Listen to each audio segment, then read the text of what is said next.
Hi, my name is Brian Forbes, and this is my Module 8 case study for EDL 853, Special Education for School Leaders.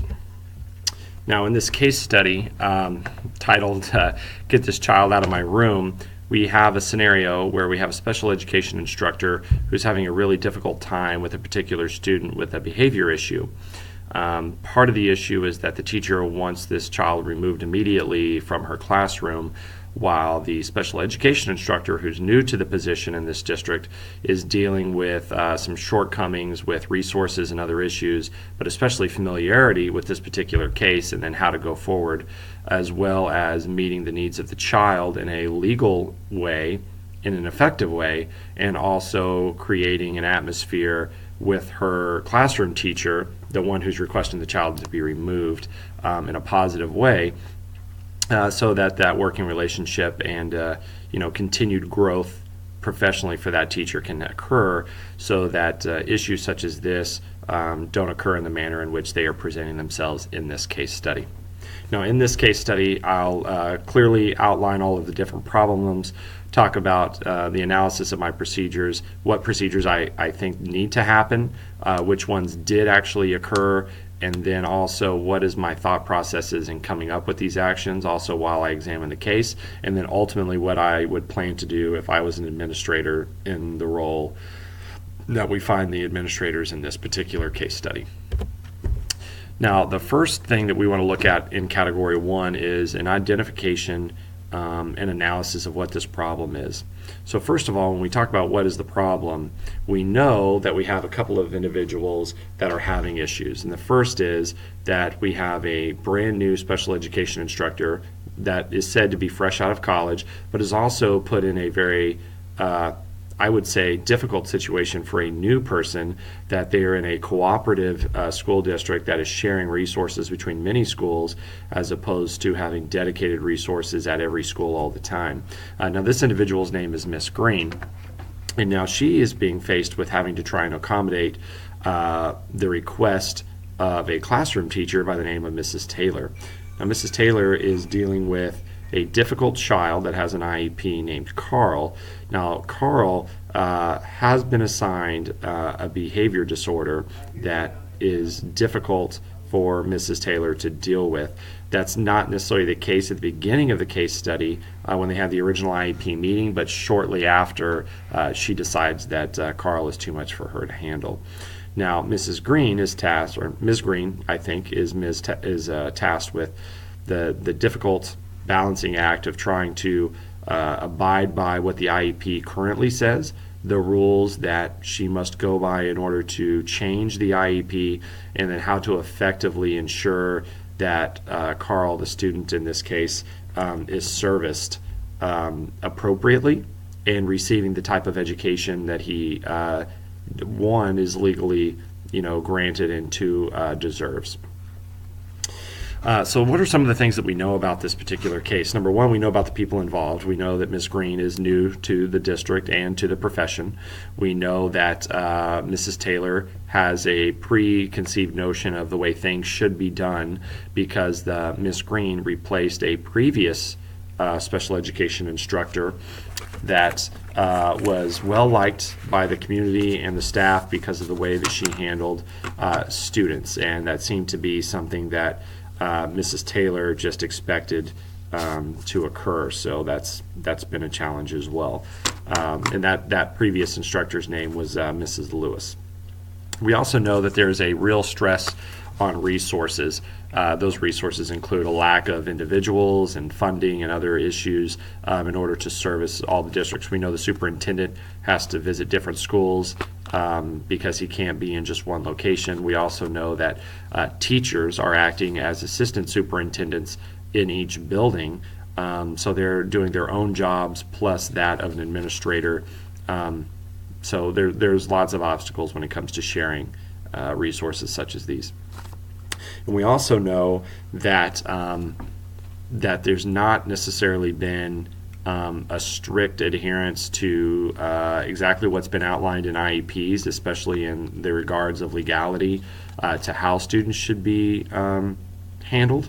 and what kind of assurances there are in place to make sure students are receiving least restrictive environments, and those types of things to ensure that they're in an inclusive setting to receive education when possible. Some other things that we need to think about are, what do we need to know? One big question here is the timing of Carl's behavior. We know that his parents are going through a really rough divorce. We know that the mother is extremely emotional about the situation, and the father seems to be distancing himself increasingly since the beginning. So we need to understand, how long has Carl been behaving this way? Is this something that's recent? Is there a past pattern? And even, is this only occurring during this one teacher's class, because we don't seem to be hearing from other teachers with the same issues? Another thing we want to know is just others involved in general. So kind of how I've said a little bit, are there witnesses that have seen these actions from Carl before, such as throwing pencils and things? Are there other teachers? Are there other adults? Are mom and dad seeing these types of issues, or are they just hearing the complaints of Mrs. Taylor? Another thing we would want to look at are there other resources that we could access in order to get Carl the type of helps that he needs, help that the classroom teachers need in order to deal with students like Carl that have behavior issues, and then help for parents as well in order to better understand their rights, the students' needs, and what kind of services are really best suited for their children.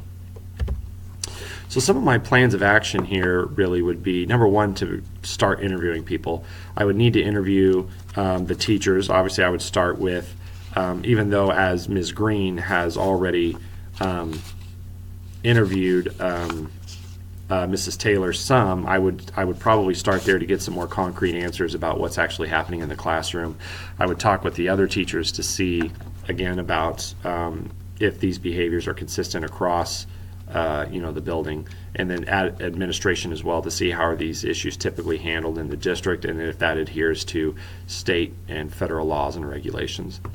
Somebody else I'd want to interview is Mrs. Hughes, to talk to her about how is she handling her situation, what kind of help is there at home. I know she's mentioned during one of the meetings where she signed off on the new IEP about having to work extended hours and having little care at home for the children as far as supervision.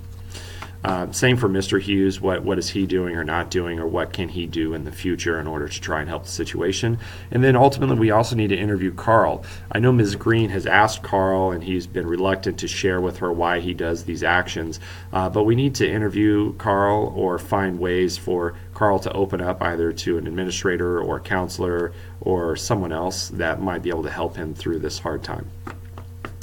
Okay, and then another thing that would need to happen would be to review documentation. We need to look at current, previous IEPs, the way they were worded, how they're adhered, and how they're utilized.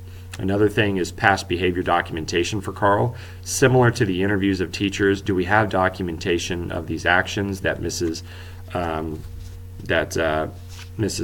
Taylor says is happening? Are there past documentations, and are there other students involved in these actions, or is it only Carl? And then also, I would want to look at what kind of professional development have we done in the past for teachers to deal with students that have IEPs of this nature, especially after hearing the comments and the behavior of Mrs. Taylor herself about the things that she wants, how she's very strongly, for removing the child instead of trying to guarantee that, that she wants him to learn, and that she has a passion for that, and a real caring and understanding for the student, as opposed to what's best for her in the regards of what's easiest. So my actions would be to, obviously, to start, would be to implement the new IEP plan as Ms. Green has outlined. As her administrator, I'd want to support her in that decision. But I would also want to find and create additional resources, how I've spoken before, access to counselors and other situations and things like that would ultimately help Carl, but as well professional development and things that would help the staff.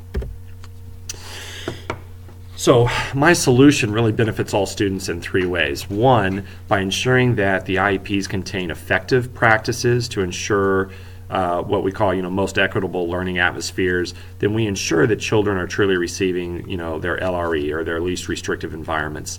And that's going to really give them the kind of access to quality education that they deserve.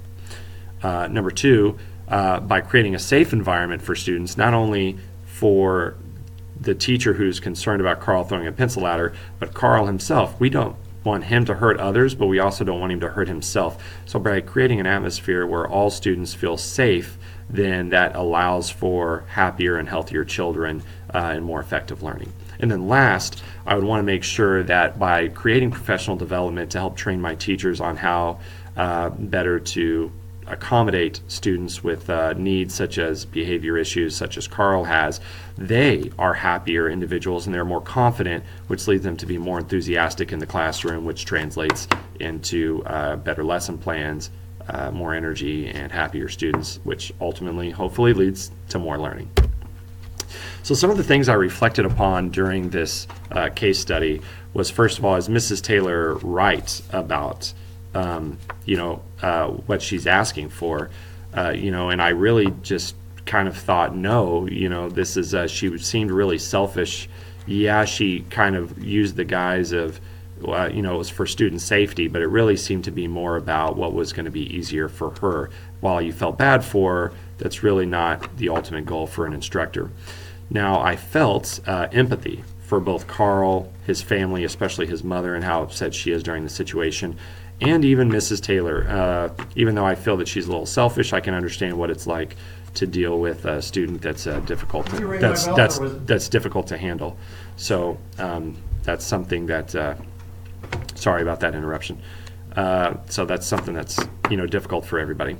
Now, one of the things that I was valuing during that situation or during the case study was the safety of students. I think that should always be paramount more than anything else.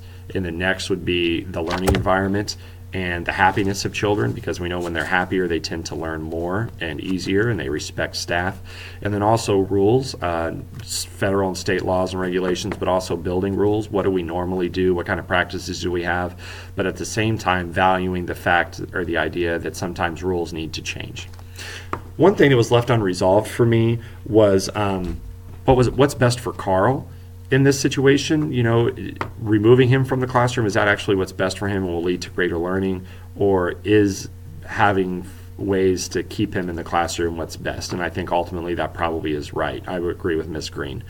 And then also, are parents truly informed? I know one of our past assignments we discussed, in order to get parents to sign off on an IEP, they truly have to be legally and properly informed before they can make a decision. And if we don't truly inform them, if mom just wants to sign off on paperwork as fast as possible without truly gathering the information and comprehending it, are we ensuring that we've done our jobs in that situation? So this leads us towards the end of the case study, and that's looking at our standard 2, that we have to ensure as educational leaders the academic success, the personal well-being, and the instructional capacity of the building. But we want to look at this in regards to all students. So how are we doing this? Well, number one, I'm ensuring as an educational leader that every student has a chance to have academic success. I do that by finding ways to maximize student time in the classroom. Part of that is the LRE. Number two, I make sure that students have appropriate emotional growth as well by allowing them access to counselors and other programs or individuals that allow them to make that kind of progress. And then number three, I organize that professional development so that staff can be trained in servicing children with these types of behaviors. That leads to more well-trained staff, which lesson plans with more individualized type instruction, and that leads to further education and academic success as well. Next, I promote the well-being of students by crafting effective IEPs that shows my dedication to each student and then looking at them as individuals. I find additional resources that shows that I believe that schools should play a role in development of the social capacity of students as well. And then also by reviewing the practices in a building, that there are procedures that impact students in all regards, and they deserve to be looked at more than once. And then last, I provide that staff with additional training, which increases their confidence, which leads to better classroom management. I maximize student access to the least restrictive environment so that they can be in the classroom for learning. And then staff develop